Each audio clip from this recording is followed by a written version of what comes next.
मी आपणा सर्वांचं भगवद्गीतेच्या म्हणजेच ज्ञानेश्वरीच्या या 179व्या भागामध्ये अतिशय आनंदाने समाधानाने स्वागत करतो. जवळ साधारणपणे 1.25 महिना मध्ये आपल्या या प्रवचनाच्या कार्यक्रमाला खंड पडला होता. मी पण परदेशात होतो, त्यामुळे प्रवचन होऊ शकलं नाही. मध्ये आपल्या पैकी काही जणांशी बोलणं पण झालं फोनवरती आणि आनंद पण वाटला. या सत्संग होत राहिला या जीवनामध्ये बदल होत राहतात, आणि सत्संग थोडा चुकला की जरा चुकल्यासारखं वाटतं. त्या सतत कानावरती सत्संग पडला की छान वाटतं असं आहे.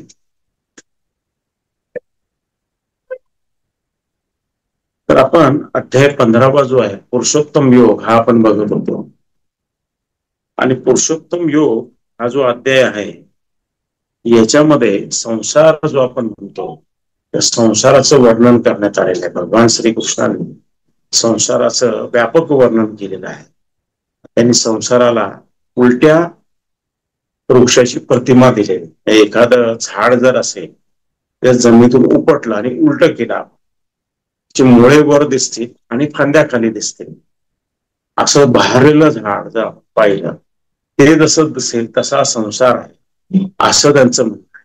आणि मग ते ज्ञानेश्वर माऊली आपल्याला समजून सांगतात आणि आपण तो समजून घेत होतो. आणि त्यातल्या पहिला श्लोक जो आहे तो आपण त्यातला पाहिला होता. पहिल्या श्लोकामध्ये भगवान श्रीकृष्ण अर्जुनाला असं म्हणाले होते की ज्याचे मूळ वर आहे आणि खाली शाखा आहे, वेद ज्याची पाने आहेत, अशा संसार रूपी अश्वस्थ वृक्षाला स्मृती अविनाशी असे म्हणतात. जो या वृक्षाला जाणतो तोच वेदांचे तात्पर्य जाणणार आहे. हे भगवान श्रीकृष्ण असं म्हणाले की हा जो उलटा वृक्ष आहे, उलटा वृक्ष जसा दिसेल तसा संसार आहे असं तुम्ही समजा. त्यांनी त्याला एक उपमा दिलेली. प्रत्यक्षामध्ये तसं नाहीये, ते एक उपमा आहे. आणि ते म्हणतात की वेद आणि इतर सगळे जण असं म्हणतात की संसार अविनाशी आहे. प्रत्यक्षामध्ये तो विनाशी आहे, पण त्याला अविनाशी का म्हटले ते आपण पुढे बघूया याच्यामध्ये. आणि मग त्याच्याबद्दल बोलताना माऊलींनी आपल्याला असं सांगितलं की हा जो संसार वृक्ष आहे, एखादं जर झाड आपण उपटलं जमिनीतून उलट केलं तर काही दिवसांनी ते वाळून जाईल. का तर मुळ्यांना पाणी मिळणार नाही आपल्याला माहिती आहे. पण संसार वृक्ष वाळून जात नाही. हा काय होतो की खूप खाली बहरतो. तो इतका बहरतो, जेवढं जग आपण बघतो तेवढा तो बहरतो. आणि त्याच्या मुळावर ते मुळ खाली पण येतात आणि फांद्या पण वर येतात. किती चित्र विचित्र तो आहे हे तुम्ही लक्षात घ्या. ज्याला आपण परब्रह्म परमात्मा म्हणतो तो कुठे आहे? संसार वृक्षाची मुळं जे त्याच्या वर येतोय असं माऊली आपल्याला सांग. मग खाली काय ते सांगतात, या खाली जो आहे हा संसार वृक्ष पसरलेला आहे. त्याला जो पहिला कोंब येतो, एखादं बीज जसं आपण जमिनीमध्ये पेरतो त्याला पहिला जो कोंब येतो, त्या संसार वृक्षाला पहिला जो कोंब आला आहे तो कोंब म्हणजे अहंकार आहे. मग त्याला 3 पालवी फुटल्या, 3 पानं फुटले. ती कोणती आहे? एक सत्वगुण, रजोगुण आणि तमोगुण. आणि मग पुढे बुद्धी, मन अशा त्याला पालवी फुटत फुटत तो बहरात गेला. इतका बहरात गेला की कुठे बघितलं तरी संसार वृक्षच दिसतो. जसं आपण दैनंदिन जीवनामध्ये बघतो, कुठेही बघितलं एक बिल्डिंग पाहिली की मनात विचार सुरू, आता घर इथे का, इथे ऑफिस का. असं ते संसार वृक्षामध्ये आपण अडकत जातो. म्हणून संसार वृक्षाचं वर्णन काही लोक हा अविनाशी असं करतात, पण पुढे माऊली आपल्याला पुढे समजवणार आहे तो प्रत्यक्षात अविनाशी नसून तो विनाशी आहे. आणि अविनाशी हा फक्त परमात्मा आहे. तिथपर्यंत आपण टप्प्याटप्प्यामध्ये जाऊया. तर या अध्यायाचा जो मूळ हेतू आहे 15व्या त्याचा पुरुषोत्तम योग हा अध्याय याच्याकरता लिहिलेला गेलेला आहे की त्याच्यामध्ये संसाराचं एक उलट्या वृक्षाची उपमा देऊन वर्णन केलेलं आहे ते समजून सांगा. आणि त्याच्यानंतर या संसार वृक्षाच्या पलीकडे जो परमात्मा तो परमात्म्याला कसं गाठायचं, त्याची प्राप्ती कशी करायची याबद्दल सांगण्यात येणार. तर आपण साधारणपणे 104 ओव्यांपर्यंत आलो होतो आणि पहिलाच श्लोक आपला चालू होता. तर त्यात आपण पुढे जाऊया. पुढे माऊली काय म्हणतात ते बघूया आपण. माऊली म्हणतात आणखीन विशेष कार्य काय बरं का, ज्याप्रमाणे जेवढी शिंप असते तेवढी तिच्यावर चांदी वाजते, त्याप्रमाणे परब्रह्मावर भासणारा संसाररूपी वृक्ष या 8 तत्वांमुळे जरी वाढला तरी पण त्याचे जे अधिष्ठान आहे त्याच्यापेक्षा वाढत नाही. ज्ञात अशा सामान्य एका सदांशावर तेवढाच भासतो, चिदानंदावर मुळीच भासत नाही. आता समुद्राच्या मर्यादेनुसार त्यावर लाटांचा विस्तार पसरतो, त्याप्रमाणे अपरिमित परब्रह्मच अज्ञान मूळ असलेल्या संसारूपी वृक्षाच्या आकाराने भासते. आता इथे त्यांनी काय सांगितलंय, माऊली काय सांगतात की जे अहंकार, बुद्धी, मन आणि ही जी आपली इंद्रिय आहेत, एकदा अहंकार, मन, बुद्धी शरीरामध्ये निर्माण झालं की त्याच्यानंतर 5 ज्ञानेंद्रिय आणि 5 कर्मेंद्रिय निर्माण होतात. ज्ञानेंद्रिय तुम्हाला माहिती आहे 5 कोणते, डोळे, नंतर त्वचा, कान, नाक, ही सगळी 5 ज्ञानेंद्रिय आणि 5 कर्मेंद्रिय, हात, पाय, गुद, शिंग, ही 5 कर्मेंद्रिय. ते 10 त्याला निर्माण होतात आणि मग त्याचा तो फांद्यांचा विस्तार वाढत वाढत जातो या वृक्षाचा. पण जसं माऊली काय सांगतात, ह्या वृक्षावर हा जो विस्तार किती वाढतो मग तो परब्रह्माला झाकून टाकतो का, तर नाही. ते म्हणतात तुम्ही जर समुद्रामधलं एखादं शिंपलं घेतलं, त्या शिंपल्यावरती चांदीचं असं एक आवरण येतं, ते कितपर्यंत येतं, ते जेवढं शिंपलं असतं तेवढंच ते आवरण येतं, पेक्षा जास्त ते येत नाही. तसं परब्रह्म जे त्याच्या पलीकडे आवरण निर्माण, त्याच्या पलीकडे ते झाकू शकत नाही. संसार वृक्ष त्याला परब्रह्माच्या पलीकडे त्याला झाकू शकत नाही. किंवा माऊली समुद्राचं उदाहरण देतात. समुद्रावरती आपण लाटा बघतो, आपल्याला असं वाटतं की या लाटा इतक्या लाटा आहे त्याने अख्खा समुद्रच व्यापलाय, समुद्राच्या पलीकडे पण ते आहे का, तर तसं नाही. जिथपर्यंत समुद्र तिथपर्यंतच लाटा असतात. समुद्र नसेल तर लाट कशी असेल, तर लाट हवा आल्यावरती समुद्रामधूनच निर्माण होते. आणि मूळ या संसार वृक्षाचं मूळ काय, तर अज्ञान आहे. त्यात आपल्याला हे माहिती नसतं की परब्रह्म जे आहे त्याने संकल्पना केली म्हणून संसार निर्माण झाला. जसं आपण एक संकल्पना करतो की मी आता नवीन घर घेईल, तर ते घराच्या दृष्टीने आपण बँकेत जातो, घर बघतो, बँकेला अर्ज देतो, पैसे नसतील तर बँकेला सांगतो एक 50 लाखाचं घर आहे, आमच्याकडे 15 लाख रुपये आहे, त्यामध्ये तो तुम्ही आम्हाला 35 लाख रुपये द्या. मग बँक कागदपत्र घेते, सगळं काही बघते आणि हळूहळू आपण घर घेतो. मनात संकल्पना आहे त्याने मग ते प्रत्यक्षामध्ये घडतं. परब्रह्माच्या मनात संकल्पना आली, परब्रह्माने संकल्पना केली म्हणून सारी सृष्टी निर्माण झाली. हे जे आपण सूर्यमाला बघतो आपली आणि अशा अनेक सूर्यमाला बघतो, तर त्याच्या म्हणजे सुरुवातीला तो होता आणि नंतर हे निर्माण झाले. म्हणजे त्यांनी संकल्प केला की मी याला नष्ट करेन, ते सारा नष्ट होत नाही. जे आपण बघतो की कल्प ज्यावेळी संपतं त्यावेळी हा जो संसार आहे हा प्रलय सगळा संपून जातो आणि परत नवीन युगाला सुरुवात आहे. सत्ययुग, द्वापार युग, त्रेतायुग, कलियुग, सारी युग चालू होतात. परत ते संपले की परत हे चालू होतं. आता पुढे माऊली काय म्हणतात, या संसाराचा विस्तार म्हणजे ब्रह्मच आहे, तसेच या संसाराला पसरण्याचे स्थान हे ब्रह्मच आहे. जसे स्वप्नामध्ये स्त्री पुत्राधिक परिवार म्हणजे आपण एकटेच असतो, या ओळीत कल्पित पदार्थ किती मोठा आणि कसा असला तरी आदेशानापेक्षा वेगळा नसतो हे दाखवले आहे. तथापि ते असो, हे झाड पिसाटपणे वाढते तेव्हा या वृक्षाला महत्वादी अंकुरापासून खाली फांद्या निर्माण आणि ज्ञानी जाणते लोक ज्याला अस्वस्थ असे म्हणतात, याचे कारण येते सांगतात. आता माऊली काय म्हणतात की याचा विस्तार किती वाढ, जिथे त्या हा संसार वृक्ष वाढतो ते देखील एक ब्रह्मच आहे. कारण काहीतरी कल्पना होते म्हणून ते निर्माण होतं, अन्यथा निर्माण होणार. आणि जेव्हा एखादी गोष्ट निर्माण होते, वाईट असो चांगली असो, मध्यम स्वरूपाची म्हणजे सात्विक असो, राजसिक असो, तामसिक असो. तर तामसिक गोष्ट म्हणजे काय सांगता येईल तुम्हाला, हिटलरने छळ छावण्या निर्माण केल्या, गॅस चेंबर लोकांना त्याच्यात टाकला आणि मारलं, ही तामसिक गोष्ट निर्माण. राजसिक गोष्ट म्हणजे काय की राजाने टोल बांधले आणि टोल नाका वसूल केला की तुम्ही द्या टोल, मी रस्ते तू चांगले देतो, बरोबर आहे की नाही. आणि सात्विक म्हणजे काय की मंदिरं उभी केली, अलग लक्षात, तुम्ही या तिथे सगळं काही तुम्हाला पाहिजे त्या पूजा अर्चा करा, वाटलं तर दान धर्म करा, ते सात्विक झालं. पण एका संकल्पेमधून तसं सारं जग संसार संकल्पेमधून परब्रह्माच्या, म्हणून ते परब्रह्माच दुसरं रूप आहे, परब्रह्मापेक्षा ते वेगळं नाहीये, तुम्ही लक्षात घ्या. पण पण संसारात परब्रह्म शोधू जातात, ते सापडत नाही. पण ते त्याच्यात असतं, पण ते दिसत नाही. का संसार हे अज्ञानाचं रूप आहे असं इथे माऊली सांगतात. आणि हा संसार त्या अधिष्ठानापेक्षा मूळ याच्यापेक्षा मोठा नसतो. याचं उदाहरण देताना माऊली म्हणतात की तुम्हाला आम्हाला एखादं स्वप्न पडलं, तर स्वप्नामध्ये आपण मुलं बाळ बघतो, गाडी घोडे बघतो, तर आपली जेवढी कल्पना असते तेवढेच बघतो. आपल्या कल्पनेच्या पलीकडे थोडे ते स्वप्न असतं म्हणून ते कधीच नसतं. स्वप्न आपल्या कल्पनेच्या पलीकडे नसतं. तसं हा संसार परब्रह्माच्या पलीकडे नाहीये, तो परब्रह्मातूनच निर्माण होतो. तो इतका निर्माण झाला की त्याने परब्रह्मालाच झाकून टाकलं. जसं आपण दिवा पेटवला घरामध्ये, त्याच्यावर काच ठेवली का तो दिवा विझू नये, पण हळूहळू ती काजळ इतकी तयार होते की दिव्याचा प्रकाशच दिसत नाही, आणि त्या कंदिलाला हाच विसर पडतो की तो दिवा आहे, आणि त्याचा प्रकाशच बाहेर येत नाही.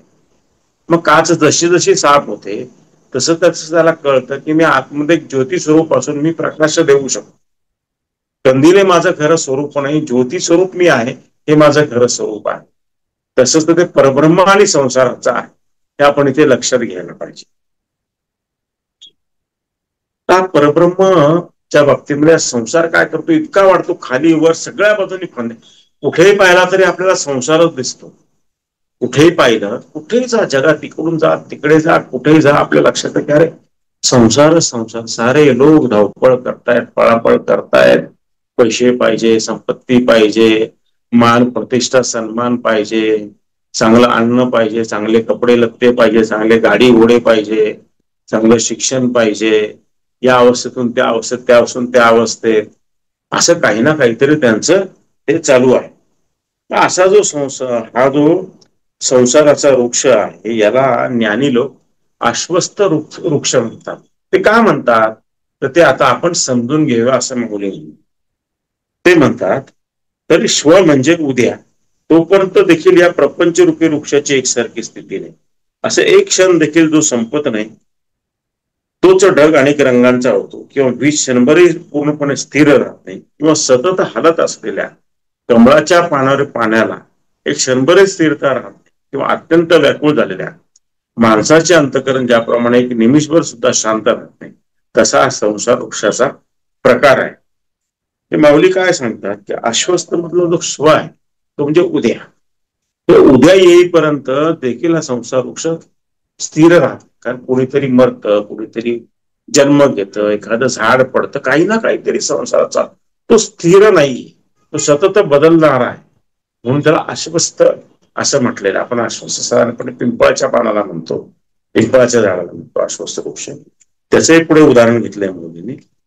तो या सतत बदलणार आहे. म्हणजे त्याला एक फांदी फुटली, दुसरी फुटली, तिसरी फुटल्या, मग तो खूप फांद्या फुटल्या, आणि काही फांद्या तुटून पडल्या आणि त्या वाळल्या. अशा संसार वृक्षामध्ये सतत चालू असतं काहीतरी. कुठेतरी युद्ध होतं, लोक मारले जातात, कुठेतरी नवीन नगर बसवली जातात, असं आपण सतत बघतो. काही ना काहीतरी, काही ना काहीतरी संसार. कुठेतरी ऊन पडलंय, स्वच्छ प्रकाश आहे एखाद्या देशामध्ये. एखाद्या देशामध्ये आपण पंजाबमध्ये पाहिला, पूर आलाय, लोक वाहून जात आहेत, घरं वाहून जात आहेत. सतत त्याच्यामध्ये काहीतरी बदल चालू आहे, हा स्थिर नाही. याला आश्वस्त असं म्हटलं गेलेलं आहे. जसं कमळाच्या पाण्यावर जर थोडं आपण पाणी टाकलं तर ते पाणी एक क्षणभर देखील शांत राहत नाही, किंवा माणसाच्या मनातले विचार, व्याकुळ माणसाच्या मनातले विचार अजिबातच स्थिर राहत नाही. ते अतिशय चंचल असा, तसा हा संसार हा अतिशय चंचल आहे.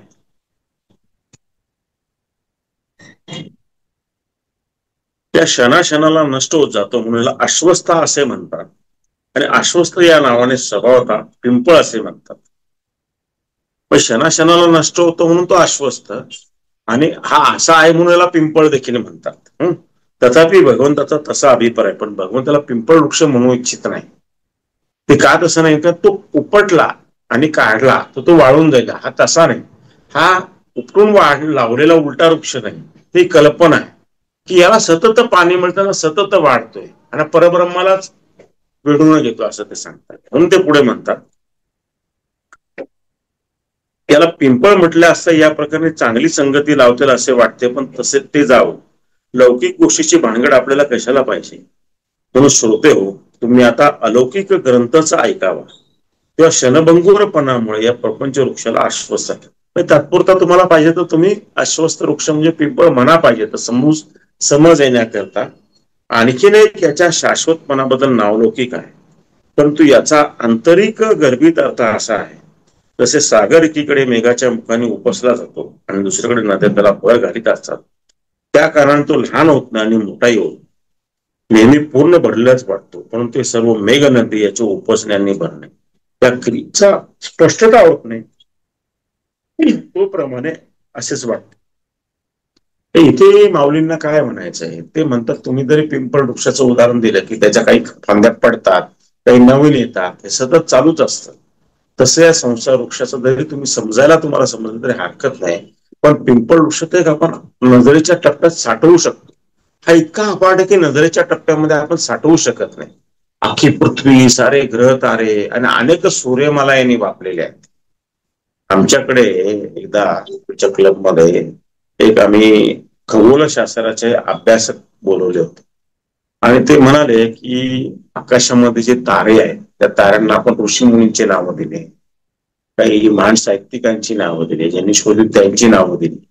तुम्हाला पाहिजे तर तुमचं पण नाव देता येईल म्हणे. मग लोक थोडे हसले, त्यांना असं कसं शक्य आहे हसण्याचा. ते म्हणे इतक्या सूर्यमाला आहे त्या ब्रह्मांडामध्ये, इतके ग्रह तारे आहेत, जेवढी पृथ्वीवर लोकसंख्या त्याच्यापेक्षा जास्त म्हणजे प्रत्येकाचं नाव दिलं तर ते कमी पडतील. मग तो इतका व्यापलेला हा संसार हे आपण लक्षात घ्यायला पाहिजे, सांगण्याचा अर्थ असा आहे. आणि तुम्हाला सांगायला हरकत नाही, आपल्याच आश्रमातल्या खूप लोकांना अनुभव आलेला आहे, इतरही आश्रम परंपरेतल्या खूप लोकांना अनुभव आलाय. त्यांनी लिहिलेलं, पूर्वी लिहिलेलं आहे, आताही लिहित आहे, याच्या पुढे लोक लिहितील की ध्यानाच्या अवस्थेमध्ये ज्यावेळी स्थूल देहातून आपण सूक्ष्म देहात येतो तर परमात्म्याची इच्छा असेल तर तो आपल्याला वेगळ्या ग्रहांवर घेऊन जातो आणि तिथलं जीवन आपण बघतो, इथल्यापेक्षा वेगळं जीवन आहे. इथे आपण काय बघतो की ऑक्सिजन घेतो आणि कार्बन डायऑक्साईड सोडतो आणि वनस्पती उलट करतात, बरोबर आहे की नाही. तसं तिकडे वेगळं काही करतात, वेगळे आकार, वेगळे रंगरूप असतात. आता गुरुग्रह पृथ्वीच्या पेक्षा कितीतरी मोठा आहे, शनी कितीतरी मोठा आहे. पृथ्वीला एकच उपग्रह चंद्र आहे, शनीला काहीतरी 12 चंद्र आहेत असं म्हणतात, 12 का 14 मला पण माहिती नाही. असं ते आभाट आहे आणि अफाट आहे, कल्पनेच्या पलीकडे आहे. बऱ्याच साधकांनी लिहून ठेवलं, ते तुम्हाला पण शक्य आहे, सगळ्यांना शक्य आहे की अनेक ग्रहांवरती आपण सहज लिहिलेला प्रवास करू शकतो, त्यात काही ते विशेष नाही. पुढे ते काय म्हणतात,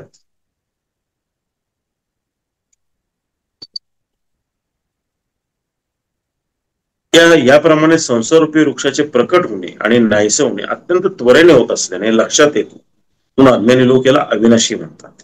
तर ते काय सांगतात की त्याने समुद्राचं उदाहरण दिले. बघा, समुद्र काय करतो की मेघ जे असतात ते त्याला उपसतात, म्हणजे त्यातलं पाणी काढतात आणि आपल्यामध्ये साठवतात, कुठेतरी घेऊन जातात पुढे. म्हणजे मेघ सतत त्याला उपसायचं काम करत असतात, उपसतात. आपण म्हणतो केरळला पाऊस आला, आता महाराष्ट्रात येईल, पण कुठल्या तरी मेघाने त्याला उपसलंय, त्या समुद्रातल्या पाण्याला आपल्याकडे घेऊन आले ते हवेच्या बरोबर, आणि ते पडतात आणि नद्या काय करतात, वाहतात आणि परत ते समुद्रात हे उपसतात आणि नद्या परत त्याला भरतात.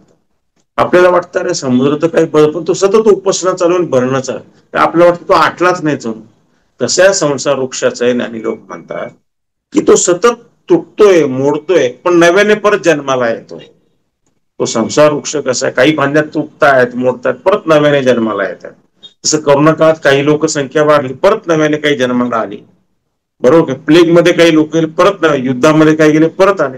हे सतत चालू राहते. त्यामुळे असं वाटतं की तो स्थिरच आहे, पण प्रत्यक्षामध्ये तो स्थिर नाही. त्यामुळे जे अज्ञानी लोक आहेत ते म्हणतात हा अविनाशी आहे, प्रत्यक्षामध्ये तो काय आहे, विनाशी आहे. त्यावेळी प्रलय होतो मोठ्या प्रमाणात, तो पूर्णपणे विनाश पावतो. हे आपण याच्यामध्ये लक्षात घ्यायला पाहिजे, असे इथे यांना सांगायचं. ते म्हणतात सूक्ष्म विचार केला असता जसे दानशूर माणूस दानाच्या द्वारे खर्च करण्याच्या रूपाने पुढील जन्माकरता पुण्यात्मक संग्रह करीत असतो, त्याप्रमाणे संसारूपी वृक्ष लागोपाठ कमी होत जात असताना अविनाश असा वाटतो. रथाचे चाक मोठ्या वेगाने फिरत असतात, ते फिरते असे न दिसत जमीत रोवले असे वाटते. माऊली अजून एक उदाहरण, त्याने दानी लोक काय करतात, दान धर्म करणारे लोक काय करतात, ते म्हणतात पुढे स्वर्गात जायचंय, तिकडे पण खायची प्यायची राहायची व्यवस्था झाली पाहिजे, म्हणून तिकडे फार दानधर्म करतात. पुढचा जन्म येणार आहे त्यावेळी पैसा अडका संपत्ती सगळं पाहिजे म्हणून दानधर्म सेवा करत राहतात आणि पुढची सोय करून ठेवतात. हा, या जन्मातही चांगलं जावं म्हणून आताच काही ना काही पेरत राहतात, चांगले पुण्यात्मक कर्म कर हे कर. तेव्हा असं वाटतं की हे चालूच आहे, काही संपतच, जसं संसारूपी वृक्षाचं आहे तसं तो उगवतो नावतो उगवतो पावतो. किंवा रथाचं जर चाक पाहिलं, फिरतं चाक आपल्याला वाटतं की ते जमिनीमध्ये स्थिर, ते इतकं फिरताना एकाग्र झालेलं असतं, पण तसं नाही, ते चल आहे. तसं संसार वृक्षाचं आहे, तुम्ही लक्षात घ्या. त्याचप्रमाणे काळ्या प्रभावाने या प्रपंच वृक्षाची एखादी भूतशाखा वाळून जिथे कळते तिथे असंख्य शाखा होतात. तथापि आषाढातील अब्रह्म मंडळी प्रमाणे एक शाखा केव्हा गमवली आणि कोट्यवधी शाखा केव्हा उत्पन्न झाल्या हे ध्यानी येत नाही. महाकल्पाच्या शेवटी अस्तित्वात असलेल्या सर्व गोष्टी विरून लय पावतात, पण त्याचबरोबर नव्या सृष्टीचे जंगल एकदम वाढतात. आता इथे माऊली काय सांगतात की एखादी त्याची फांदी उठून पडली की ती जमिनीमध्ये पडली समजा वृक्षाची, तर परत ती रोवली जाते, परत त्याच्यातून एक नवीन वृक्ष बीजापासून तयार होतो. वाटतं एवढ्या फांद्या पडल्या, पण नवीन जंगलामध्ये आपण बघतो इथे वाऱ्याबरोबर ते बिया जातात, परत नवीन झाडं येतात, तिकडे काही वाळल्यामुळे म्हणून. तसे संसार सतत काहीतरी चालू आहे. आपल्याला वाटतो तो स्थिर आहे प्रत्यक्षात, पण ज्यावेळी महाप्रलय येतो माऊली म्हणतात तर सगळं संपून जातं. पण महाप्रलयानंतर परत युग सुरू होणार, म्हणून मग ब्रह्मा काय करतो, परत ते सुरुवात करतो. पाणी, वनस्पती, मनुष्य, इतर किडामुळे परत निर्माण, परत नव्याने सृष्टी, त्याचं कालचक्र चालू होते.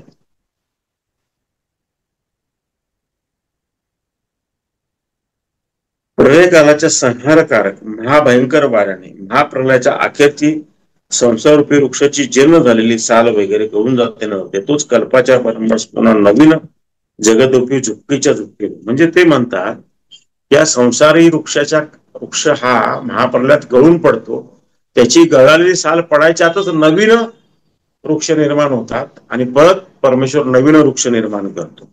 तसे ऊस पेऱ्या पुढे पेरे घालून जशी वाढीची मर्यादा गाठतो, त्याप्रमाणे एका मनुच्या काळापुढे जसं दुसऱ्या मनुच्या काळ येऊन आणि एका वंशाहून दुसरा वंश, याप्रमाणे सूर्यवंश, चंद्रवंश इत्यादी वंशवृद्धीचा विस्तार होतो. एका मनुचा काळ संपला की दुसरा मनु, म्हणजे काय की ज्यालाही सृष्टी चालवायला दिली त्याला मनु म्हणतात. आणि त्या मनु बरोबर काही सप्त ऋषींची नेमणूक झालेली असते आणि ते सप्त ऋषी जे असतात ते सृष्टीचं नियमन करतात. आपण बघतो आकाश ताऱ्यामध्ये सप्त ऋषींचं स्थान बघतो आणि असे सतत एक मनुचा काळ संपला की दुसरा, तो फार अनंत वर्षाचा काळ असतो. एक संपला की दुसरा, संपला की तिसरा, चौथ्या चालूच असतं सातत्याने. तर कलियुगाच्या आकारे 4 युगांची निस्तेज झालेली सालपटे गळून पडतात, तो जो कृतयुगाची नवीन रसरशीत सालपटे जोमाने पडतात. एक कलियुग संपलं की पुढचं पृथ्वीयुग आलं, त्याच्यानंतर हे युग आलं, काही ना काही हे चालू झालं. संपत आपल्याला वाटतं आता संपलं, तसं आपल्याला वाटतं आता दिवस संपला बरं का. आणि तो दिवस संपतो कधी कळत नाही, रात्र पण सुरू होऊन जाते, रात्र संपते कधी लगेच पाठ सुरू होऊन जाते. चक्र सतत चालूच असतं. चालू वर्ष जाते ते पुढील वर्षाला बोलवणारे, चालू वर्ष संपते ते पुढील वर्षाला बोलवणारे असते. ज्याप्रमाणे दिवस जात आहे की येत आहे हेच कळत नाही, तशा वाऱ्याच्या लहरी एका पाठोपाठ येतात, तो तेव्हा 2 लहरीतील चांदा लक्षात येत नाही. त्याप्रमाणे किती शाखा पडल्या आणि नंतर किती झाल्या कळत नाही, म्हणून संसार वृक्षाचा नाश लक्षात येत नाही. या संसार रूपी वृक्षाचा शरीर रूपी शेंडा गळून पडतो, तो अनेक देहरूपी अंकुर संसार वृक्षाला निर्माण झालेला असतो. अशा तऱ्हेने संसार अविनाशी आहे असे वाटते. पण सतत परमात्म्याने तेच वर्णन केलेलं आहे की तुम्ही समजून घ्या की संसार रूपी वृक्ष प्रत्यक्षामध्ये तो आपल्याला अविनाशी वाटतो, विनाशी आहे, तो प्रलय कालाच्या विनाश पावणार आहे. पण एकदा संपला की परत निर्माण झाला, परत संपला की परत निर्माण, सातत्याने ते चालूच आहे. वाहणारे पाणी वेगाने जात असते आणि मागून वेगाने येणारे पाणी त्यास मिळत असते. त्याप्रमाणे संसार वृक्ष अस्थिर असतानाच लोक त्याला स्थिर असे मानतात. म्हणजे जसं नदीमध्ये तुम्ही पाहिलं तर पाण्याचा एक लोंढा सागराच्या वेळाने जात असतो, आपल्याला माहिती की पाणी संपणार आहे, पण ते संपायच्यात दुसरं पाणी येतं नदीमध्ये आणि आपल्याला काय वाटतं हे माहिती आहे संपणार आहे, पण ते सातत्याने येत असल्यामुळे आपल्याला वाटतं की न संपणार आहे, अविनाशी, याचा लोंढा संपणार नाही. प्रत्यक्षामध्ये ते अविनाशी, पण अज्ञानी लोक काय म्हणतात, सॉरी विनाशी आहे, पण अज्ञानी लोक काय सांगतात, त्याला नदी तर सातत्याने वाहतेच आहे, संपणार नाहीच आहे. तसं नसून उन्हाळा की ती आटतेच आहे, आपल्याला माहिती आहे.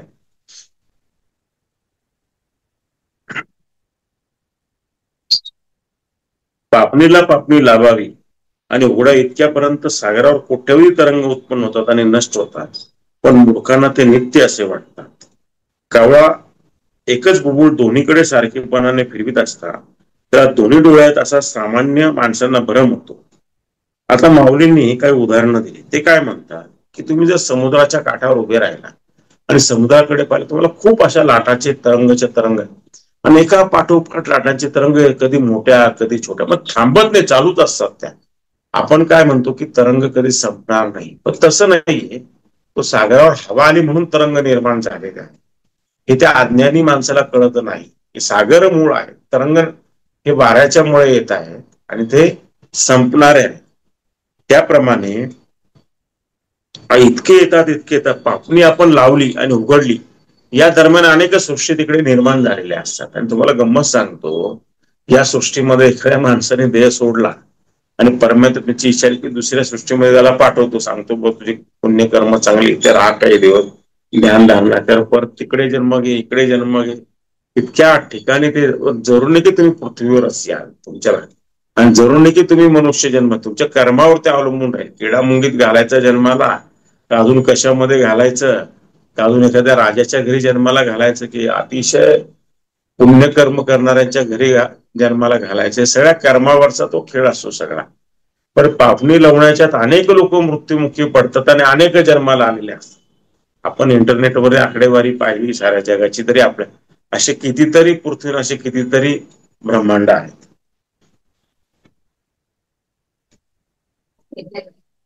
तसं ते कावळ्याचं उदाहरण देतात. कावळ्याकडे जर तुम्ही पाहिलं, ज्ञानेश्वर माऊली म्हणतात, तर तुम्हाला असं जाणवतं कावळ्याकडे पाहिल्यावर की तो दोन्ही डोळ्यांनी बघतोय आणि त्याच्या दोन्ही डोळ्यामध्ये बुबुळ फिरते. पण तुम्हाला माहिती असेल की कावळा हा एकाक्ष आहे, त्याला एकाच डोळ्यांनी बघता येतं, दोन्ही डोळ्यांनी त्याला बघता येत नाही बेसिकली.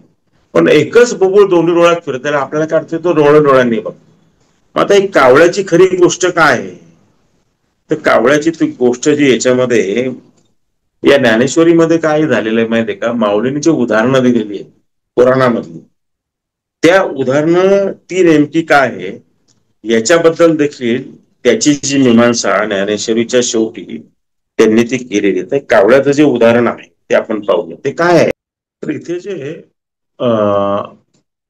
ज्ञानेश्वर माऊलींनी कावळ्याचं जे उदाहरण दिलं आहे, ते लोकांना वाटतं की त्याच्या दोन्ही डोळ्यांमध्ये बुबुळ फिरते, म्हणजे त्याला दोन्ही डोळ्यांनी दिसतंय, पण तसं नसून त्याला एकाच डोळ्यांनी दिसतं. म्हणजे ज्याला असं वाटतं की त्याला दोन्ही डोळे, ते अज्ञान आहे, पण खरं त्याला एकच डोळे. पण असं कावळ्याच्या बाबतीमध्ये का घडलं, याचं उदाहरण जर आपण पाहिलं तर प्रभू राम, सीता आणि लक्ष्मण हे ज्यावेळी वनवासामध्ये होते, त्यावेळी वनवासामध्ये एका झोपडीमध्ये ते राहत असताना सीतेने काही अन्न पदार्थ बनवले आणि ते वाळत टाकायला अंगणामध्ये तिने ठेवले. ते अंगणामध्ये ठेवल्यानंतर ती पण बाहेर बसली त्यांचं रक्षण करायला, की कोणी येऊन ते हे करू नये. आणि त्यावेळी कावळा आला आणि तो तिला त्रास देऊ लागला. तिने हटकायचा प्रयत्न केला तरी तो जाईना, कावळा बराच त्रास द्यायला. ते रामाने पाहिलं. मग रामाने काय केलं की इशिका नावाचं एक अस्त्र जे आहे ना, मंत्र, तर त्यांनी काडी उचलली गवताची आणि त्याच्यावरती इशिका अस्त्राचा मंत्र त्यांनी उच्चारण करून ते त्या मंत्राने अभिमंत्रित केलं, ते कावळ्यावरती सोडलं त्यांनी ते अस्त्र, जेणेकरून ते कावळ्याला हे करेल. तर ते अस्त्र त्याच्या पाठीमागे लागलं त्या कावळ्याच्या, आणि ते आता कावळ्याचा प्राण घेणार निश्चित झालं. कावळा पुढे त्या अस्त्र पाठीमागे, जसं आपण मागे पाहिलं की दुर्वास ऋषींच्या पाठीमागे सुदर्शन चक्र लागलं होतं, पण ती कथा पाहिली मागे का अध्यायामध्ये. मग ते कावळ्याच्या असं लक्षात की आपला प्राण आता जाईल, आणि मग प्राण वाचवण्याच्या हेतूने तो श्रीरामांना शरण आला. श्रीरामाला त्याची दया आली. ते म्हणाले ठीक आहे, तुझे प्राण जाणार नाही, पण अस्त्र पण आता वाया नको जायला, म्हणून काहीतरी मार्ग काढला पाहिजे. तर तुझा एक डोळा अस्त्राला फोडण्याची मी आज्ञा देतो, पण तुझे प्राण वाचतील. आणि मग कावळ्याचा एक डोळा फुटला, अशी ती कथा आहे. पण इथे या संदर्भामध्ये जर आपण विचार केला तर तो, आता कावळ्याला एक डोळा का, आणि देवाचे शब्द किती खरे असतात हे जर पुराण पाहिलं तर ते आपल्या लक्षात येतं. पण इथे ते माऊलींनी का दिलंय की अज्ञानी माणसाला हे माहिती नसतं की कावळा एकच डोळ्यांनी बघतो, प्रत्यक्षात दिसताना तो दोन्ही डोळ्यांनी बघतो असं वाटतं, तसं नाहीये प्रत्यक्षात. तसं संसार वृक्ष जो आहे हा विनाशी खरा नाही, तो कधीतरी संपतो आणि ज्यांनी परब्रह्माची प्राप्ती करून घेतली त्याच्याकरता तो संपतो तर संपतो, यात काही शंका नाहीये. पण अज्ञान असल्यामुळे आपल्याला ते माहिती नसतं, असं इथे माऊलींना सांगायचं आपल्याला, म्हणून त्यांनी कावळ्याचं उदाहरण दिलंय. पुढे ते काय म्हणतात, तसं भिंगरी वेगाने फिरवली तर ती फिरते, पण ती इतकी वेगाने फिरते की आपल्याला वाटतं की ती स्थिर जमिनीवर उभीच आहे की काय, इतकी ती आपशाभोवती इतकी स्थिरतेने फिरत असते जणू काय स्थिर, पण तसं नाहीये ते. पण तसं ते संसाराचं आहे. त्याप्रमाणे हा संसार वृक्ष देखील एकदम मोडतो, एकदम विस्तारतो. हा त्याचा प्रभाव न समजल्याने वेडे लोक त्याला अविनाशी समजतात, प्रत्यक्षात तो अविनाशी नाही. परंतु याचा तुफान वेग लक्षात घेता एका क्षणात असंख्य वेळा होतो आणि जातो असे जे जाणतो तोच संसार रूपी वृक्ष क्षणभंगूर असो. ज्याला हे कळतं की संसारामध्ये आताच माझ्या ओळखीमधले एक डॉक्टर आहे, त्यांचा ऍक्सिडेंट झाला, एकदम चालते बोलते फिरते डॉक्टर, एकदम खूप यश कमवलेलं सगळं काय असलेलं, आणि बघतो तो त्यांचा ऍक्सिडेंट झाला आणि ते एक गाडी आली त्यांच्याच कॅम्पस मध्ये, त्या गाडी त्यांना ठोकलं, ते असं पडले आणि त्यांनी मग हात असा आधार गेला, त्या हाताचं इथे फ्रॅक्चर होऊन गेलं. एकदम हसळ खेळ एकदम अडचणीमध्ये, तर काही दिवस प्लास्टर ऑपरेशन सगळं आलं. क्षणभंगुरता हे ज्याला कळतं त्याला तर संसार वृक्ष कळाला असं ते म्हणतात. आणि म्हणून त्याच्या पाठीमागे तो क्षणभंगूर आहे म्हणून फार मागे लागलाय. मग तो क्षणभंगूर नाहीये, जो स्थिर असा कोण आहे तो परमात्मा आहे, आणि म्हणून परमात्म्याच्या प्राप्ती करता प्रयत्न करायला पाहिजे असं माऊली म्हणतात. या संसारूपी वृक्षाचे मूळ कारण काय, अज्ञान आहे, दुसरं काही नाही. काय अज्ञान आहे की आपण संसारालाच खरं समजतो, परमात्म्याला जो मूळ आहे त्याला आपण समजत नाही, हे ते सांगतात. याचे अस्तित्व कल्पित आहे, हे शेंड्यापासून ते बुडक्यापर्यंत क्षणिक वृक्ष असल्याने त्याने त्याला हे शेंड्यापासून तर मुळापर्यंत तो क्षणिक आहे, आपण एकदा समजलं एकदा की अज्ञान दूर होतं. अर्जुना त्याला मी सर्वज्ञ देखील जाणता म्हणतो, आणि वेदांच्या तात्पर्यभूत सिद्धांताला तो पुरुष बंद आहे असे मी मानतो. ज्याने संसार वृक्षाला समजलंय जाणलंय त्याला सारे लोक ज्ञानी म्हणतात, आणि तो वंदनीय आहे हे तू लक्षात घे. सर्व तऱ्हेच्या योग प्रक्रियेने प्राप्त होणारे फळ त्याला एकट्यालाच प्राप्त झाले. सर्व तऱ्हेच्या जे योग प्रक्रिया आपण करतो त्याचं जे फळ आहे की परमेश्वराची प्राप्ती हे त्याला प्राप्त झाले आपण असं म्हणतो. विषय म्हणजे त्याच्याच योगे ज्ञान देखील जिवंत राहते, म्हणजे जगात तत्वज्ञान उपदेश संप्रदाय त्याच्यामुळे चाललेले. ज्याला हे ज्ञान प्राप्त झालेले आहे तो समजतो की संसार वृक्ष हा विनाशी आहे, तो स्थिर नाही. आणि असा जो मनुष्य आहे त्याच्यामुळेच तत्वज्ञान सांगितलं जातं, आणि या संसारामध्ये तत्वज्ञान सांगून लोकांना संसारातून बाहेर काढणे, संसाराच्या दुःखातून बाहेर काढण्याची प्रक्रिया केली जाते, आणि म्हणून तो वंदनीय आहे. आणि त्यांच्यामुळे ज्ञान प्रक्रिया जिवंत राहते आणि ती पुढे चालू राहते. हे फार बोलणे राहू दे. जो पुरुष संसार वृक्ष केवळ मिथ्याभास असे जाणतो त्याचे कोणाला दर्शन करता येईल. असा जो मनुष्य हा कसा कळेल आपल्याला, हा कसा जमेल. ज्ञानी पुरुषाबद्दल आता ते बोलायला लागले. संसार वृक्षाचं वर्णन झाल्यानंतर माऊली ज्ञानी पुरुषाबद्दल बोलायला लागतात.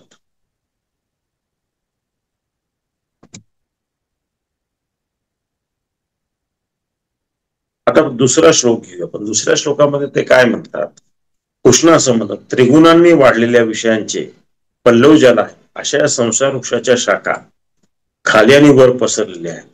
धर्म अधर्माचे परिणामी फळ ज्याच्या ठिकाणी घडते अशा मनुष्य देहरूपी मुळे या मानवी लोकात ब्रह्माच्या सापेक्ष खाली पसरलेली आहे. तर माऊली काय सांगतात की त्रिगुण जे आहे म्हणजे सत्वगुण रजगुण तमगुण अशा अनेक फांद्या या संसार वृक्षाला आल्या, तो खाली वर सगळीकडे वाढलेला आहे. आणि धर्म अधर्माचा जे परिणाम आहे, धर्माचं पालन करणं किंवा अधर्माप्रमाणे वागणं याची जी फळं आहे की मनुष्य देहरूपी जो मनुष्य आहे त्याला ते भोगायला लागतात, आणि हे जे परब्रह्म या संसार वृक्षाने असं झाकून ठेवले. मग आता याचा विस्तार करताना माऊलींनी काही ओव्या रचलेल्या आहेत. माऊलींनी याच्याकरता बऱ्याच ओव्या रचलेल्या, त्यातल्या काही ओव्या आज आपण पाहूया.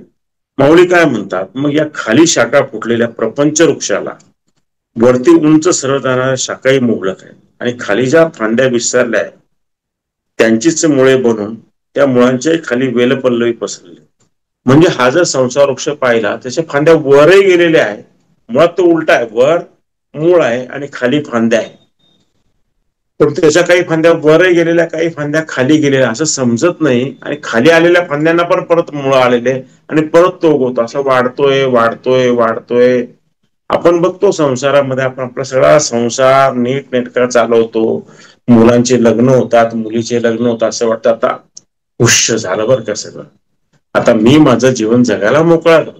तो नातू येतो, आता नातू चालायला लागेल का, मग नातू शाळेत जाईल का, मला त्याला तीच शाळा मिळेल का, आता मग त्या शाळेमध्ये ऍडमिशन मिळेल का, मग मुला मुलींकडे तेवढे, सुनेकडे तेवढे पैसे आहेत का, मग नातू त्या बसनी बरोबर जातोय का त्या बसमधली मुलं त्याला मारताय, अशा नवीन चिंता चालू होतात. म्हणजे तो संपतच नवीन नवीन पालव्या. मग आज त्या शाळेमधल्या बाई त्याला रागवल्या का, जरा हिरमुसला दिसतोय, मग सुनेला विचारतात जेवला नाही का. म्हणजे तो संपतच नाही, तो संपतच नाही संसार, तो चालूच राहतोच, त्याला अनेक पालव्या फुटत राहतात असं माऊली इथे सांगतात, आणि तो संपत नाही. पुढे ते काय म्हणतात ते पाहूया. असे जे आम्ही सुरुवातीला म्हटले तेही काय म्हटले, आता सोप्या भाषेत सांगतो ते तू अर्जुन आहे. त्या संसाररूपी वृक्षाचे पहिले बळकट मूळ जे आज्ञा, त्यापासून महत्वादेखील उपकरणे त्याच्या योगाने वेदरूपी मोठमोठी वने घेऊन वाढतो. त्या संसाररूपी जो वृक्षाची पहिली फांदी जी आहे, जे महातत्व जे आहे, ती काय आहेत महातत्व, पंच तत्व जे आहे, म्हणजे पाणी, अग्नी, वायू, याचे त्याला फांद्या फुटतात, नंतर इंद्रिय फुटतात सगळे, आणि तो वाढत वाढत जातो. पुढे ते काय सांगतात, तथापि प्रथम स्वेदज, जारज, अंडज आणि मग उद्भिज असे चार मजबूत दांडे बुडातून वाहतात. प्रकृतीची निर्माण झाली त्याचं ते वर्णन करतात. स्वेदज ही एक फांदी निर्माण होती, जारज ही एक फांदी निर्माण होती, अंडज ही एक फांदी निर्माण होती, आणि उद्भिज अशी एक दुसरी फांदी निर्माण होते. या चार प्रकारच्या प्राण्यांपासून 84 लक्ष प्रकारच्या अंकुर निर्माण होतात. आता चार प्रकारचे प्राणी, चार प्रकारांमधून प्राणी निर्माण होतात, स्वादज, चारज, अंडज आणि उद्भिज. म्हणजे अशा चार फांद्या निर्माण, त्याच्यातून त्या त्या प्रकारचे, म्हणजे उडणारे, न उडणारे, सरपटणारे, आपल्यासारखे मनुष्य प्राणी, खूप ताकद असलेले वाघ वगैरे, असे 84 लक्ष योनी प्राणी या संसार वृक्षाच्या फांद्यांमधून निर्माण होतात. त्यावेळी या संसार वृक्षाला जीवरूपी शाखेच्या ठिकाणी प्राण्यांच्या अवांतर जातीचे फाटे फुटतात. अशा प्रकारचे अनेक प्राणी फुटले, प्राणी निर्माण झाले की त्यांच्यामध्ये जात निर्माण होते, नंतर मग जातीचे फांदे फुटतात, जे आपण बघतोच सध्या पेपरमध्ये पण वाचतोच आपण सगळं ते. अनंत प्राणी जगात, काही शाखा शुद्ध बीज परंपरे सरळ उत्पन्न होतात, काही त्या मुख्य व शुद्ध जातीच्या शाखेला संकरित आडव्या ढाळ्या निर्माण होतात. त्यामुळे एकावर दुसरा तिसरा असे माळे बांधल्यामुळे उच्च नीच जातीचा विचार. एका जातीतून नुसत्या जाती निर्माण होत नाही, माऊली म्हणतात त्याच्या पोट जाती निर्माण होतात, त्याच्या पोट शाखा निर्माण होतात, आणि मग त्यांच्यात भानगडी, हेवे दावे असे निर्माण होत चालूच राहतात, हे संपतच नाही. असा संसार वृक्ष आहे. स्त्री पुरुष आणि नपुसक असे भिन्न भिन्न आकृतीचे कोस स्वाभाविक कामादी विकाराच्या ओझ्याने इकडे तिकडे हलतात. इच्छादी विकारांनी प्रेरित होऊन विविध प्रकारचे व्यवहार, विविध प्रकारच्या स्वभावाचे स्त्री पुरुष आणि नपुसक पुरुष असे भिन्न भिन्न, जसे एखाद्या झाडाला फळं असे पुरुष, स्त्री पुरुष प्राणी असे फळाच्या फळ लोंबतात, म्हणजे इतके उत्पन्न होतात, त्यांचे स्वभाव, त्यांच्या स्वभावामुळे होणाऱ्या भानगडी हे संसारात चालूच राहतात, संपतच नाही. त्यांच्यामध्ये कामाचे इतके प्रकारचे विकार निर्माण होतात की इकडे पाहू का तिकडे पाहू कळतच नाही. अरे यांच्या घरातली सून तर चांगली वागली होती, त्यांचा काय संसार, आता तिला काय एकदम झालंय, आता त्यांचा मुलगा किती छान होता, तो तिकडे मोठ्या पदावर गेला ना, आता काय त्याला एकदम पैसे खाऊची हाऊस आली, इतकं त्यांचं नाव लूट, इतक्या प्रकारचे विविध प्रकारचे स्वभाव, इतक्या संसारातल्या समस्या, इतक्या संसारामधले चांगले यश, सतत काहीतरी उलथापालथ या झाडावरती होते, संसाराच्या झाडावरती, असं आपण बघतो. आणि माऊली म्हणते चालूच राहतं, संपतच नाही, इतकं ते वेगाने वाढतंय.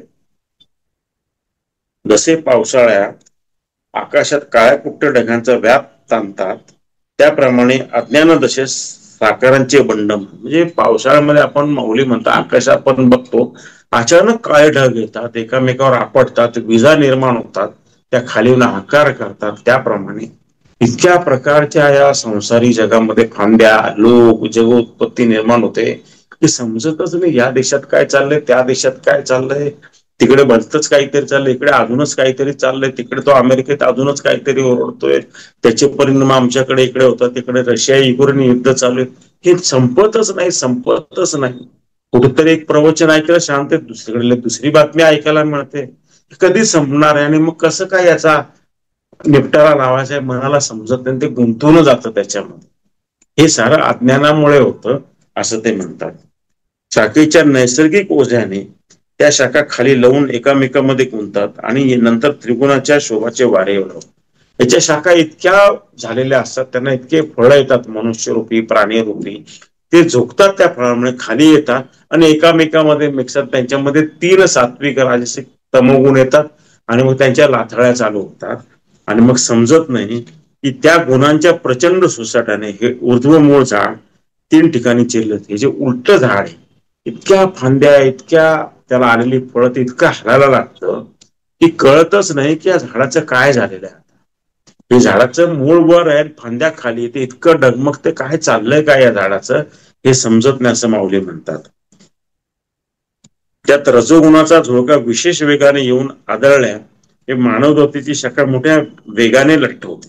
रजोगुण आला आणि त्याच्यामध्ये काय होतं, ती जर हवेची लाट आली, ते मानवजात फार त्या लाटेवरती जी फळं आहेत ती इकडून तिकडे हिंदुळा. म्हणजे काय होतं, रजोगुणामुळे काय होतं, अरे चला मी हे यश मिळवेल, मी ही डिग्री घेईन, मग मी असा लठ्ठ पगार कमवेल, मग मी 2 BHKचं घर सोडून 5 BHKचं घर घेईल आणि मग मी ती मोठी गाडी. आणि त्या लाटेवरती सगळेजण स्वप्न बघतात, तिकडून इकडे चालू राहतात असं ते सांगतात. त्या मनुष्यरूपी शाखा वरही नसतात आणि खाली नसतात, तर मधील भागात त्यांची विशेष गर्दी होते. त्या शाखांना ब्राह्मण, क्षत्रिय, वैश्य, शूद्र अशा 4 वर्णाच्या शाखा नाही. मनुष्यांची एक शाखा निर्माण, त्याच्यामध्ये अजून 4 पोटशाखा निर्माण, जे आपण जाती धर्म बघतो. त्या 4 वर्णांच्या मनुष्यरूपी आडव्या शाखेच्या ठिकाणी आपापल्या वर्णाप्रमाणे लावून दिलेले विधिनिषेध रूपी सविस्तर वेदवाक्ये हीच कोणी एक नवीन पाने चांगल्या रीतीने डोलतात म्हणजे शोभत. पण या झाडाच्या फांद्यावरती कुठेतरी वेदवाक्याची पानं निर्माण होतात आणि मग ते बॅलन्स करायला सुरुवात करतात असं माऊली म्हणतात. वेद म्हणजे काय, की धर्म कसा असावा, परमेश्वराची जी वाणी आहे त्याचं कुठेतरी अंकुर फुटतात आणि मग ते कुठेतरी सांगायला सुरुवात करतात. त्यावेळी अर्थ व काम यांचा विकास व्हावा, या वाढलेल्या आसक्तीमुळे अनेक पुण्य पापरूपी कर्माचे किती फाटे फुटतात हे कळत नाही. पण असं चालू असताना जे वेदामध्ये सांगितलंय की धर्म अर्थ काम वेद, तर ते आपल्या वेदामध्ये सांगितलं की धर्म, अर्थ, काम आणि मोक्ष जे 4 सांगितलेले आहेत. तर सुरुवातीला काय होतं, अर्थ आणि कामामध्येच माणूस इतका गुरफटून जातो की त्याला कळत नाही. अर्थार्जन करता करता काम म्हणजे काय, नुसतं शारीरिक संबंध नाही. काम याचा अर्थ असा आहे की जीवनातले सारे सुख, गाडी पाहिजे, घोडा पाहिजे, बंगला पाहिजे, कपडे लत्ते पाहिजे, याच्यामध्ये त्या सगळ्या सुखाच्या याच्यामध्ये माणूस इतका पुढे जातो, तो आर्थिक अजून अर्थार्जन करतो, त्याच्यामध्ये जात राहतो. त्या अर्थाने कामामध्ये इतका त्याला इतकी आसक्ती वाटते. काही ठिकाणी त्याकडून पुण्यकर्म होतं, काही ठिकाणी त्याकडून पापकर्म होतं, कधी पुण्य कधी पापकर्म, त्याचा तो बॅलन्स नाहीसा होऊन जातो असं इथे ते सांगतात. म्हणजे त्या झाडाला फुटलेल्या फांद्या आहेत, फाट्या आहेत असं ते झाड ही कल्पना केलेली त्यांनी. झाड आपण दैनंदिन जीवनामध्ये बघतो, म्हणजे उलट्या झाडाची याच्यामध्ये श्रीकृष्णांनी कल्पना केली. तो अर्जुनाला समजून सांगतोय की संसार उलट्या झाडासारखा आहे. आणि ते अर्जुनाला जे त्याने एका वाक्यात समजवलं ते माऊली आपल्याला अनेक उदाहरणांनी घेऊन समजून सांगतायत. हे तुम्ही लक्षात घ्या. सांगण्याचा सार काय, की संसार नीट कळाला तर त्या संसारामध्ये तटस्थपणे राहून साधना करून तो संसार बॅलन्स कसा करता येईल हे ते पुढे आपल्याला सांगणार आहे. जसं एखादं वाईट काय सांगितल्याशिवाय चांगलं काय त्याचं महत्व कळणार नाही. जसं एखाद्या घरामध्ये एखादा मुलगा जन्माला आला आणि तो, जसं आमच्या कालच्या त्या व्याख्यानामध्ये आम्ही पाहिलं, वक्त्याने असं सांगितलं की त्यांनी खूप दारिद्र्य, खूप गरिबी, खालच्या जातीमध्ये जन्माला लोकांना आम्ही कसं वर काढलं, त्यांना कसं वर आणलं. तर दुसरे वक्ते म्हणाले की मी गरिबी आणि दारिद्र्य पाहिलेलंच नाही, माझ्या घरात सोबतच होते म्हणाले, पण कुठेतरी जाणीव झाली आणि मग यांच्याकरता काहीतरी करावे असे मला अधिकार प्राप्त झाले, असं त्यांनी पुढे वर्णन केलंय. पण जर तुम्ही दारिद्र्य आणि दुःख संकट नाही पाहिली तर सुखाचा तुम्हाला अर्थ कळत नाही. त्यामुळे माऊली असं सांगतात की सगळं तुम्ही समजून घ्या, म्हणजे मग ज्ञान मिळवणं काय ते मी वेगळं तुम्हाला सांगतो या अध्यायामध्ये. ते कृष्णाने सांगितलं ते मी तुम्हाला नंतर सांगणार आहे.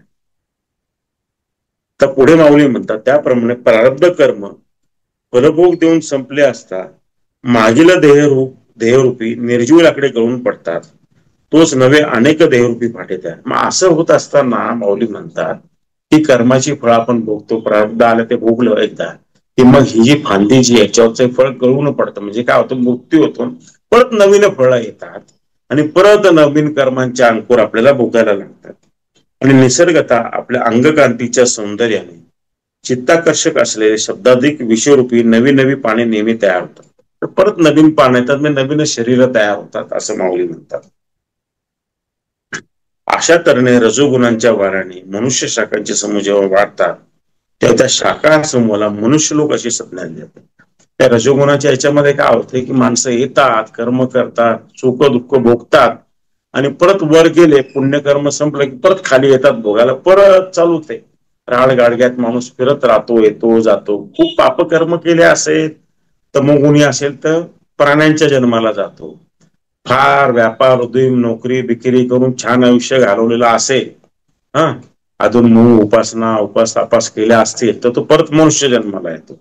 आणि जो सात्विक काम करतो, सातत्याने सात्विक काम करतो आणि परमेश्वराची आराधना करतो, पण ती पूर्ण झालेली नाही, असा माणूस ज्यांच्या घरामध्ये वेदाचं वचन, वेद वाचले जातात, पुराण वाचले जातात, ज्यांच्या घराने गुरु केलेला आहे, अशा आणि ज्या घरामध्ये सात्विक कर्म होतात अशा घरात तो जन्माला येतो असे सांग. आणि सात्विक राजसिक तामसिकच्या पलीकडे म्हणजे मोक्ष जाण्याची जी अवस्था आहे त्या अवस्थेला आलेल्या माणसं तो वरच राहतो आणि मग त्याला परत परत पुढे पुढे डेप्युटेशन वरती परत खाली पाठवलं जातं की गुरु म्हणून जा, अमुक काम करा, तमुक काम करा, असं त्याचा अर्थ आहे. याप्रमाणे रजोगुणाचा वारा वाहण्याचे बंद होते, नंतर तमोगुणाचा वारा भयंकर वेगाने वाढतो.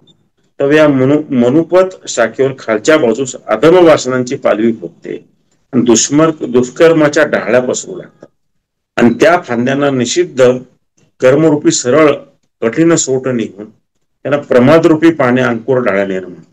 तर माऊली म्हणता मी तुम्हाला रजोगुणाचं सांगितलं, पण तमोगुणाचा ज्यावेळी वारा वाहतो त्यावेळी काय होतं की तमोगुणाची फळं निर्माण होतात आणि ते काय होतात की सतत वाईट कर्म करतं, प्रमादरूपी कर्म कर. प्रमादरूपी म्हणजे काय, दुसऱ्याला त्रास देणे, दुसऱ्याला पीडा देणे, खून, मारामारा, हाणामारा करणे, दुसऱ्याची संपत्ती लुटणे, अशा प्रकारची सारी कर्म ही लोक करायला लागतात. कारण तमोगुणामध्ये साऱ्या गोष्टी निर्माण होतात.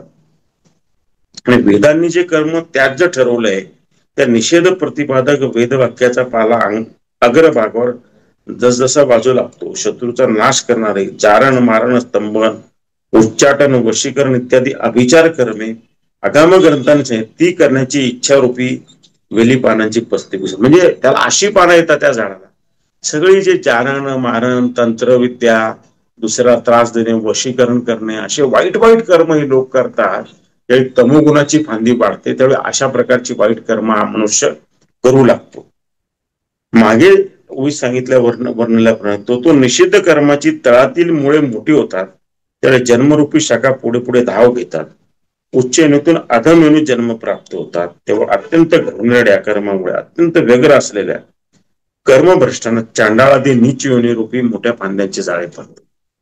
पशु, पक्षी, डुक्कर, वाघ, विंचू, साप या 8 शाखांचे समुदाय विस्तार पावतात. मग काय होतात की असे जेवढी कर्म मनुष्य करतो, या संसार वृक्षावरचा मनुष्य, अशी कर्म केल्यानंतर त्याचा जन्म कुठे निर्माण होतो, तो वेदबीत फार विसरून जातो, इतका तमोगुणामध्ये असतो तो. आणि मग ज्यावेळी तो देह सोडतो तर नवीन पालवी घेऊन, नवीन फळ घेऊन याच्यावरती या संसार वृक्षावर येतो. पण कुठल्या रूपाने येतो तर माऊली म्हणतात, तो पशु किंवा पक्षी, डुक्कर, वाघ, विंचू, साप या इतर अशा कुठल्या ना कुठल्या योनीमध्ये येऊन तो विस्तार पावतो. तो तिथे परत त्या संसार वृक्षावर येतो आणि त्यानुसार कर्म करतो. थोडक्यात काय आहे की आपण सातत्याने सत्कर्म करायला पाहिजे, चांगली कर्म केली पाहिजे, साधना केली पाहिजे. दिवसाचे जे 8 तासाचे कर्म ते पण चांगली केली पाहिजे. पण येन केन प्रकारे जर तुमचं मन दुसऱ्या बाजूला डायव्हर्ट होत असेल, काय होतं, आपण व्हॉट्सअपवर काही बघतो, सिनेमामध्ये काही बघतो, काही चुकीचे लायब्ररीमध्ये गेलो तर चांगलेही ग्रंथ असतात, वाईटही ग्रंथ असतात. वाईट गोष्टी, वाईट पुस्तकं वाचले तर वाईट दिशेला जातो. पण त्याला उपाय काय की वाईट विचार आले, वाईट पाहण्यात आहे, ताबडतोब ते चांगल्या ठिकाणी मनाला न्यायला पाहिजे. याचं एक साधं उदाहरण तुम्हाला सांगू का? हे जे आपलं आहे काय ते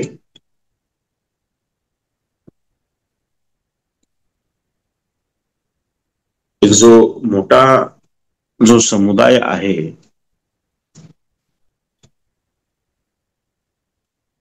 म्हणजे सारे कृष्णाच्या भक्तीमध्ये रमलेले आहेत.